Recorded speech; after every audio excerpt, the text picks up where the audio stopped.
He said, Ron, the question is not being of the race, it's being for the race. He said, a lot of people are of the race, meaning we're black. Facts. The question is, who will be for the race? Dr. Ron Daniels dropped wisdom you won't hear anywhere else on leadership, reparations, Malcolm X, and the future of black communities. Watch the full Powerful Riesling only on www.ineverknewtv.com premium. Malcolm X remains one of the most influential figures of the 20th century, right? Yet he's still widely misunderstood despite countless documentaries, books, and films. Why do you think that is, and what do people often miss about his message and legacy? Malcolm, in some ways, his greatest contribution is what I talked about in terms of evolution and development. He was willing to grow and develop. He had a brilliant mind. Though the Nation of Islam helped shape him in many respects, they were shaping a diamond in the rough. They were shaping a person who already was already a genius. He was a man-child in the promised land in the way that so many of our young people are today. It is demonstrated by the fact that when some of them go to prison, unfortunately, and then start studying, you have some of the most brilliant jailhouse lawyers, all of that. I mean, because the genius is there, if you will. Emotep is in us, if you will, in terms of our DNA. But he was able to evolve. So yes, Islam, but he began to say, well, wait a minute. Some of the ideas need to be refined. When he went to Mecca, he began to see things differently. Even though people said he abandoned nationalism, he never did. He incorporated an understanding that, wait a minute, there's something, it's not just that, it's not this whole whiteness thing, it's not whiteness, it's systemic. There's something systemic about racism. Has nothing to do not just with individuals, but the systemic questions are more. So he was able to evolve. And the most important thing, in some ways, the most important part is here was somebody who didn't have a degree, who educated himself, read every book in the prison library. I mean, Malcolm, just his appetite for information and his ability to self-educate himself and then become one of the baddest debaters, one of the most brilliant, leaders that we've ever produced is something that all young people, women and men, can emulate.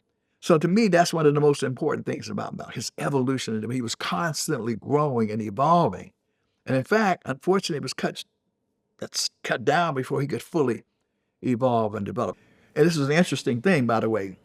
I teach people this interesting wrinkle because Malcolm has this one speech. He talks about the house Negro and the field Negro.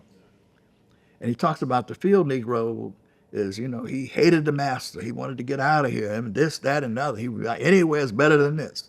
But that house Negro, he loved the master more than the master loved himself. If the master got sick, he would say, "What's the matter, boss? We sick." But Malcolm really missed the point. Because when you go back and look at most of those slave revolts, they were led by house Negroes, right? And in a way, they were doing most of the poisoning because they were the closest, right? I mean, yeah, all of that. I mean, they were sabotage. All kind of stuff was going on. And so what that does is Baral had it right in the sense that most house Negroes went along to get along and to survive, really. And others were upset about it, but they just would not do anything. But there's always a certain segment, Cabral says, who will commit class suicide. And in so doing, they merge the interests of the masses of the people. So Cabral had it right in that regard, because if you go to Denmark Vesey, you go to Nat Turner, if you go to Frederick Douglass, these are house Negroes who lead. They inspire the masses. See, the most important thing about them is who is it that can motivate and captivate the masses? Who has a message that resonates? People say, "I'm down with Malcolm. I'm down with Frederick," because they ain't down with all of them because they don't all resonate in a way.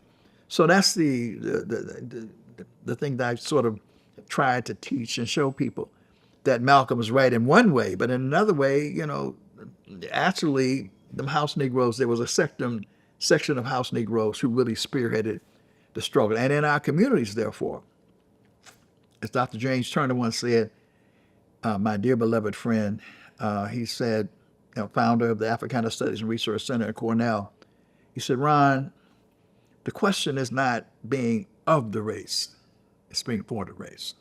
He said, a lot of people are of the race, meaning we're black. Facts. The question is, who will be for the race? Who will fight for, and in whatever different ways. Doesn't mean we're all the same. Whatever your profession is, are you the spook sitting by the door? Are you the person on the inside passing out information on the out?